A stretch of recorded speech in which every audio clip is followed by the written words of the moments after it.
Bom, vamos pular a enrolação e entrar direto num tema que é, honestamente, fascinante. Nessa nossa análise de hoje, a gente vai dissecar as manifestações inteligentes, abordando de cabeça o capítulo 3 da segunda parte de um clássico do século XIX, O Livro dos Médiuns, de Allan Kardec. E não se preocupe, a ideia aqui não é fazer uma leitura maçante de livro didático de jeito nenhum.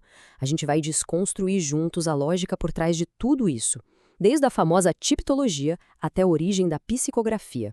É literalmente como acompanhar um mapeamento de uma tecnologia, vendo como esses métodos saíram de fenômenos brutos e físicos até se tornarem trocas de mensagens super complexas.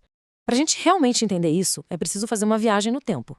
Imagina só o cenário. Salões na Europa do século XIX, fervilhando com relatos de fenômenos completamente inexplicáveis que deixavam todo mundo de queixo caído. É nesse contexto que o texto histórico que estamos analisando foi publicado.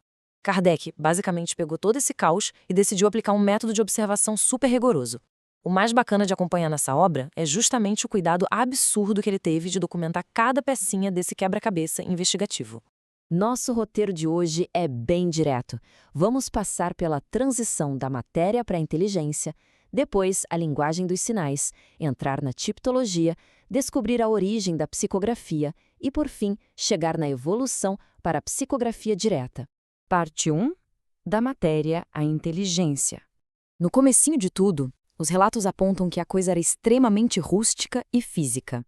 Pense em mesas enormes, de madeira maciça, de repente deslizando de um lado para o outro, girando super rápido ou até levitando sem ninguém estar encostando. No início, muitos observadores, até bem céticos e sérios, achavam que isso era só alguma força da natureza que a ciência ainda não tinha batizado.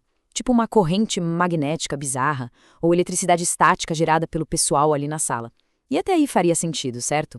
Mas a coisa muda de figura a partir de uma constatação que dá um nó na cabeça. Se é só eletricidade ou magnetismo movendo um pedaço de madeira, o que faz essa mesa ser inteligente? A grande virada na análise do Kardec acontece quando essas mesas param de se mover de forma caótica e começam a responder a comandos muito específicos.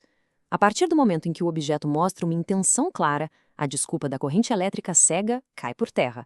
A gente precisava de uma hipótese bem melhor para explicar isso. O texto traz uma analogia simplesmente genial para explicar isso. A do catavento. Imagina um catavento no telhado girando solto com a força da ventania. Isso é um efeito puramente mecânico, força bruta da natureza. Beleza. Agora, e se a gente falasse assim: catavento, gira para a direita? E ele obedecesse. Agora mais devagar. E ele diminuísse o ritmo.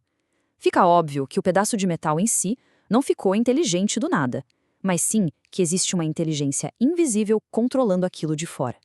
E foi exatamente esse padrão de obediência que os investigadores começaram a notar nas mobílias. E isso nos leva à regra de ouro, o coração de todo o capítulo 3. Todo efeito inteligente há de ter uma causa inteligente. Parece simples, mas essa frase é a espinha dorsal do método científico por trás dessa investigação. A lógica é irrefutável.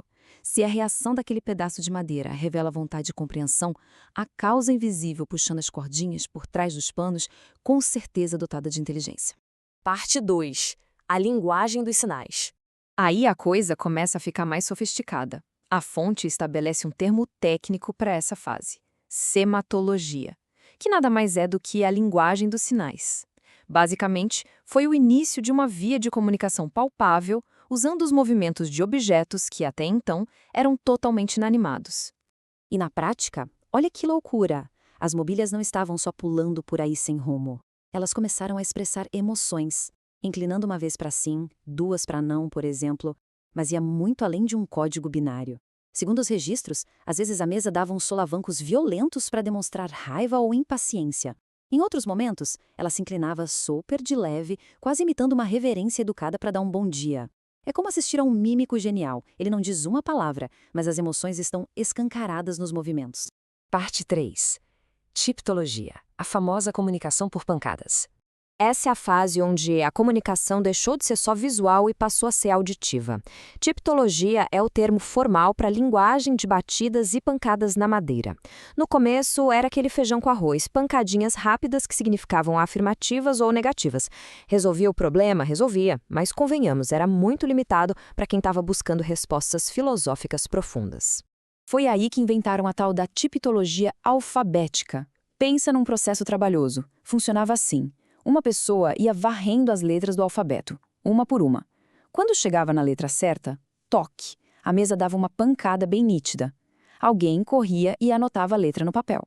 Aí, começava tudo de novo, lá da letra A, até conseguir pescar a próxima letra. E ficavam repetindo esse ciclo exaustivo até formar uma única palavra. E aqui a gente esbarra no gargalo que o texto aponta. Dá para imaginar o nível de paciência necessário?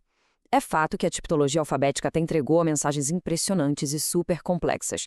Só que o processo era arrastado demais, um verdadeiro teste de resistência e extremamente cansativo para todo mundo ali. Eles precisavam desesperadamente de uma atualização tecnológica para fazer a informação fluir mais rápido. E é o que nos leva à parte 4, a origem da psicografia. É fascinante observar a cronologia dessa evolução, porque é literalmente um processo de miniaturização. Parecido com o que aconteceu com os computadores, sabe? De mesas pesadonas, o equipamento encolheu para cestinhas giratórias com lápis. Depois foi refinado para pequenas pranchetas de madeira. Até o ponto em que, opa, peraí, a gente nem precisa de equipamento, dá para focar tudo diretamente na própria mão da pessoa. Os detalhes dessas gambiarras históricas são ótimos. O pessoal amarrava um lápis no fundo de pequenas cestas, as cestas peão. Mas a caligrafia ficava horrível, super circular. Aí adaptaram para cesta de bico, colocando o lápis na ponta de uma haste de madeira, tipo uma caneta gigante. O resultado melhorou, mas ainda era meio trambolho. Por fim, reduziram para mini pranchetas de madeira, que apoiavam a mão e deslizavam muito mais fácil pelo papel. Foi uma tacada de mestre. Essa evolução destravou de vez a comunicação. Eles finalmente conseguiram o que queriam, uma correspondência escrita de verdade. Nada mais de soletração letra por letra, perdendo horas a fio. Com essas adaptações para o papel e caneta, virou rotina produzir dissertações complexas e mais páginas de texto, deslizando com a mesma fluidez e agilidade de uma carta humana normal. Um verdadeiro divisor de águas. Chegando agora na nossa quinta e última parte, a evolução para a psicografia direta. É aqui que a psicografia, como técnica, é consolidada na obra. Resumindo de forma simples, é a escrita acontecendo pelo uso automático da mão de uma pessoa que atua como condutora.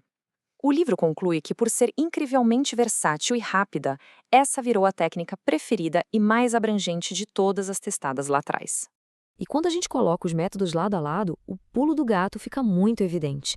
A psicografia indireta precisava de todo um circo de aparelhos, cestas, pranchetas, atuando como intermediários para o lápis. Já a psicografia direta dispensava a parafernália toda. As pessoas perceberam que, se simplesmente segurassem o lápis direto na mão e entrassem no mesmo estado mental de concentração, a coisa fluía muito melhor e de um jeito absurdamente mais natural. Kardec resume isso com uma clareza absurda. A cesta não é mais do que um apêndice da mão, um intermediário entre a mão e o lápis. Ou seja, todo aquele maquinário de madeira nunca teve um pingo de inteligência própria. Foram só muletas mecânicas, rodas de treinamento, sabe? Até que ficasse provado que o verdadeiro condutor daquelas ideias e daqueles pensamentos era, na verdade, a mente e o sistema nervoso do próprio ser humano que estava ali participando. Para fechar a nossa exploração de hoje, vale a pena dar um passo para trás e refletir. A gente viu uma jornada incrível, saindo de batidas brutas na madeira de uma mesa pesada, até chegar nas sutilezas da escrita inconsciente no papel. E se aqueles cestos e invenções todos foram só um passatempo temporário, uma ponte rudimentar na nossa evolução? Faz a gente se perguntar, não é? Quais outras fronteiras adormecidas e capacidades totalmente ocultas da própria mente humana ainda estão por aí, esperando para serem os grandes instrumentos do nosso amanhã? Fica aí essa provocação para continuarmos questionando como funcionamos. Muito obrigado por acompanhar mais esta análise até o final, e a gente se encontra no próximo estudo.